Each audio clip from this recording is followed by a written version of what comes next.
शलोम शलोम शलोम। प्रभु यीशु मसीह नासरी के नाम में प्रभु ने ये एक नया दिन दिया है,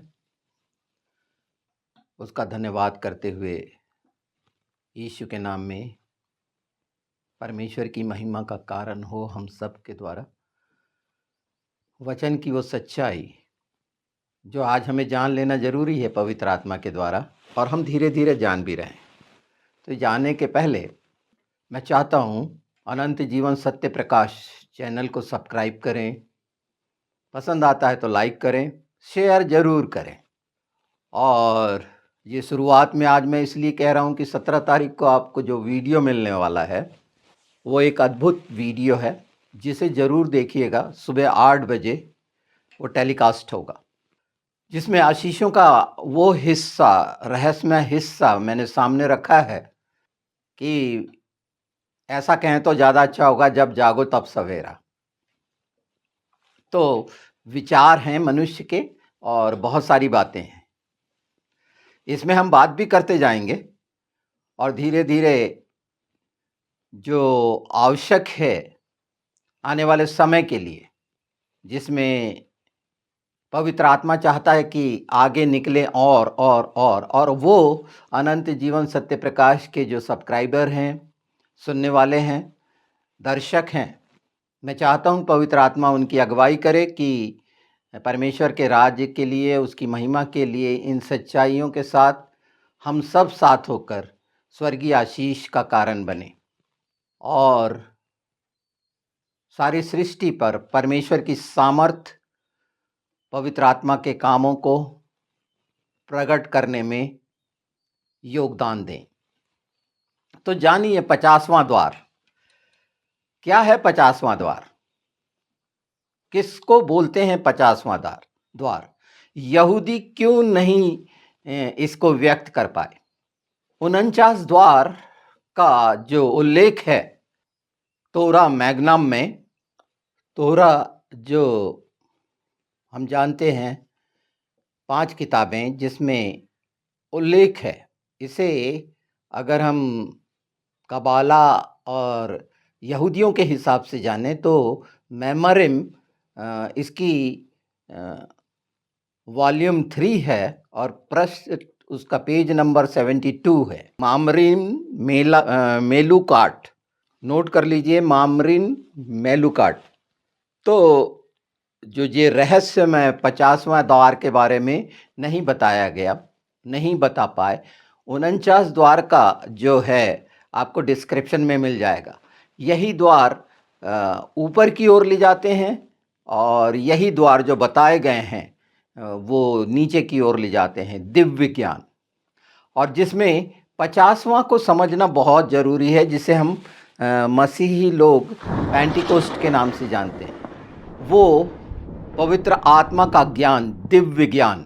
अगर यहूदियों के अनुसार मिद्रास जो है उसमें सिमोत, जिसे गिनती की कहते हैं किताब, अगर उसका 32:7 में देखें तो जो मोशा है, मूसा, उसे 49 द्वार तक बताया गया था, 49। ये मैं आपको ज्ञान की तरफ नहीं ले जा रहा हूँ, उस खंबे की तरफ ले जा रहा हूँ जो 50 हाथ ऊंचा था, ऊंचे पर चढ़ाया गया, मोर्देके के लिए बनाया गया था और हमान उस पर चढ़ाया गया।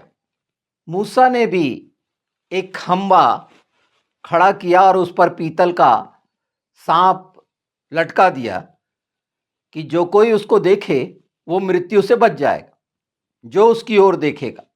तो सोचिए, जहां पर 26 लाख के आसपास लोग हों, कितनी बड़ी भीड़, तो कितना ऊंचा खंबा होगा। जितना भी ऊंचा हो, हम तो 50 को जान रहे हैं, पेंटिकोस्ट को जान रहे हैं कि उस दिन पवित्र आत्मा उतरा था। तोरा 50वें दिन मिली थी, परमेश्वर का वचन 50वें दिन इजराइलियों को मिला था। हम आत्मिक इजराइलियों को 50वें दिन पवित्र आत्मा मिला था और आज मिल रहा है। प्रभु यीशु का ऊंचे पर चढ़ाया जाना, बाइबल में ऊंचे पे चढ़ाया जाना, ऊंचे पे चढ़ाया जाने का अर्थ है कि देख सकें, अर्थात वो ऊंचाई 50 है। आप इसको फीट मीटर हाथ में ना देखिए। वो जो ज्ञान, दिव्य ज्ञान, परमेश्वर का ज्ञान, यहूदी इससे अनभिज्ञ हैं, पर आज ये मानते हैं कि वो द्वार खुल गया। कब? जब 50वें पर हमान चढ़ाया गया। आज आखिरी दिन है ना पुरीम का, उपास का, एस्तर के उपास का, और साबित हुआ कि अमालेकी जो सारे संसार में फैले हुए हैं किस तरह से नाश होंगे। परमेश्वर विरोधी अमालेकी जो इजराइलियों को नाश करना चाहते हैं, वो कैसे नाश होंगे उसका एक दृश्य हमने एस्तर में देखा है, जो हमेशा चल रहा है। पर अमालेकी लगातार लगातार नाश हो रहे हैं। पूरी तरह तो प्रभु के द्वारा नाश होंगे, पर हमारी प्रार्थनाओं में जब हम एक साथ होंगे, एक मन एक चित्त होंगे, हर बात में, हर आशीष में भागीदार होंगे एक दूसरे के लिए, और वो हो सकते हैं, ये बताया गया है। आपको मैं बताऊं, जो 17 तारीख को आपको वीडियो मिलेगा लेन देन करने का, उसका बहुत बड़ा खुलासा इस सच्चाई के साथ कि क्या है उसके गुप्त भेद एक दूसरे को स्वर्गीय आशीषों से तृप्त करने के। पर यह बताता चलूं कि वो जो 49 द्वार हैं इस पृथ्वी पर जो दिए गए हैं, वो आनंद के लिए दिए गए। 50वां द्वार हम जानते हैं कि जब तक एक बीज ना मरे, अर्थात जब तक हम सांसारिकता की इन 49 चीजों से ना मरे। इस बात को ऐसे समझिए कि पतरस ने बोला, मुझे उल्टा टंगाया जाए क्रूस पर।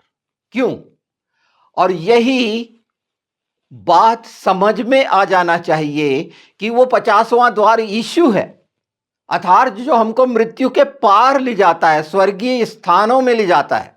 और यही जहां 50वां दूसरी मृत्यु का निश्चित होगा, तो वो आग की झील की ओर ले जाएगी, जिसे नरक के नाम से भी जाना जाता है।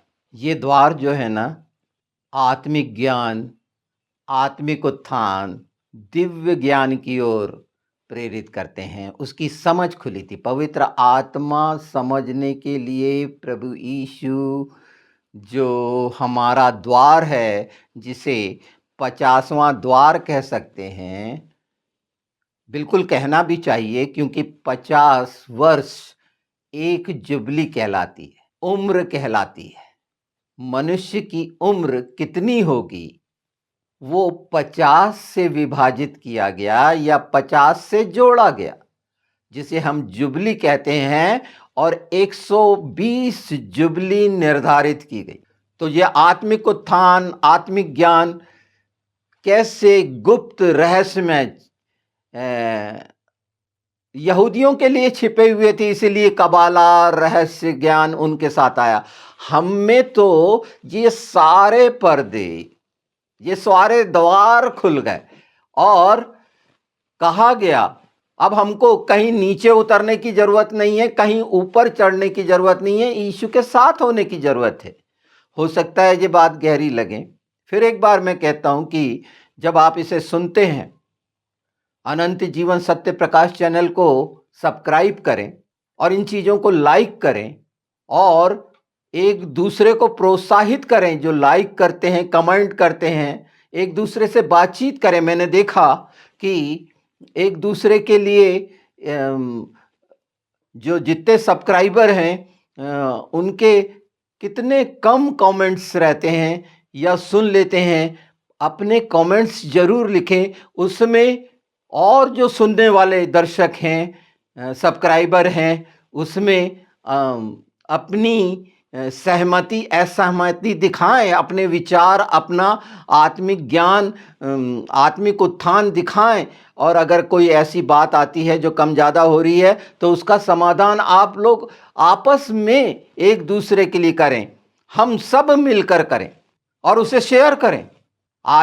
जो अनंत जीवन सत्य प्रकाश चैनल है, जिसमें सत्य का प्रकाश की एक सच्चाई पवित्र आत्मा के द्वारा लगातार प्रकट है, उसमें सहभागी होना आवश्यक है। और देखिए, बहुत सा कुछ बदलेगा। अनंत जीवन सत्य प्रकाश चैनल ने हमें जोड़ा है, ये कब तक रहेगा मैं नहीं जानता, पर पवित्र आत्मा तो हमेशा रहेगा।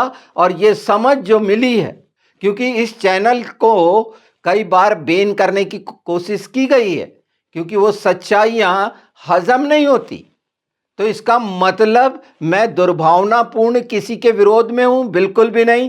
मैं सिर्फ और सिर्फ शैतान के विरुद्ध में हूं, झूठी शिक्षाओं के विरुद्ध में हूं। और वो सच जो मैंने जाना है, मेरा दायित्व है, मेरा कर्तव्य है, जिसकी मजदूरी मुझे मिलती है, वो सच लोगों तक पहुंचे, प्रकाश पहुंचे। और इसीलिए मैं बार बार बोल रहा हूं कि पूरा सुना जाए, रुक के सुने पर पूरा सुने, मन के अनुसार ना सुने। निश्चित जिस तरह प्रभु इस्तेमाल करके ये पूरा समय इस बात में मेरे द्वारा दिया जा रहा है वीडियो बनाने में, तो कुछ क्षण अपना भी निकालें, प्रभु के वचन की सच्चाई सुने। सबके अलग अलग विचार हैं, कोई किसी को अच्छा लगता है, कोई किसी को अच्छा लगता है, मैं इसमें दो मत नहीं हूं। पर एकदम किसी को जज ना कर ले, एक वीडियो से ही जज ना कर ले। हम निरंतर अपनी भूलों को स्वीकार करते आगे बढ़ते हैं, उन द्वारों में अंदर आना, बाहर जाना। यीशु जैसे कहते हैं, हम भीतर बाहर आया जाया करेंगे। तो इस समझ के साथ, तो सिर्फ हम से मतलब हम सब, मैं अकेला नहीं, इन सच्चाइयों को और भी अच्छे से जानते जाइए। क्योंकि ये 3 दिन के उपवास जो एस्तर ने रखी थी, उसका कितना महत्वपूर्ण उद्देश्य अमालेकी के नाश का था। परमेश्वर का वो छिपा हुआ हिस्सा जो इस्तेमाल करता है हम में से प्रत्येक और प्रत्येक भेड़ को, सामने आकर साहस से वो कार्य तब हम करेंगे जब हम अपने प्राणों की चिंता से परेशान नहीं होंगे। क्योंकि प्राण का देने और लेने वाला हमारा प्रभु यीशु मसीह नासरी है, उसके हाथ में है। और संसार की कोई दूसरी ताकत हमारा प्राण नहीं ले सकती। तो अगर मेरे यीशु के लिए, अर्थात हमारे यीशु के लिए अगर हमारा प्राण भी चले जाए, तो ये हमारे आनंद की बात होना चाहिए। तो प्राण देने तक ईमानदार रहने का कर्तव्य ये है कि इन बातों में जहां आत्मिक उन्नति की आवश्यकता हम सबको महसूस होती है, वो एक दूसरे की भागीदारी के द्वारा, वो छिपी हुई आशीषें जो हम प्रार्थनाओं में एक दूसरे के लिए मांगते हैं, वो होने लगेगा। जब कोई कोई हमें कुछ देता है, तो हम कितने आनंदित होकर उसको आशीष देते हैं। कहने का मतलब, देने वाला भी आशीषित होता है। परमेश्वर उसको आशीष करता है जो अपने हाथ बढ़ाता है किसी भी क्षेत्र में। हर उस उन्नति के पीछे, अगर हम उन्नति चाहते हैं स्वर्गीय, तो हमें उन्नति का, आत्मिक उन्नति का साथ देना चाहिए। और उसका कितना साफ साफ मैं बता रहा हूं कि जो अनंत जीवन सत्य प्रकाश चैनल आगे निकलना है, उसमें हम सब होंगे। जैसे मैं निकलूंगा, जो पहले से पवित्र आत्मा के द्वारा मैं चाहता हूं हर डिस्ट्रिक्ट में जाऊं और सब लोगों से मिलूं। और जब मैं ऐसे निकलूंगा, तो मेरा सबसे परिचय होगा जो मुझे सुनते थे, व्यक्तिगत मुलाकातें होंगी। और जब हम आपस में मिलेंगे, एक मन एक चित्त, और हमारी कई चीज़ों का समाधान होगा, तो परमेश्वर की महिमा के लिए इकट्ठे होंगे। आज जब मैं इस उम्र में, 70 साल की उम्र में, एक जवान जैसा कार्य करने की इच्छा रखता हूं आत्मिक, और उसमें जब आप भागीदार होंगे,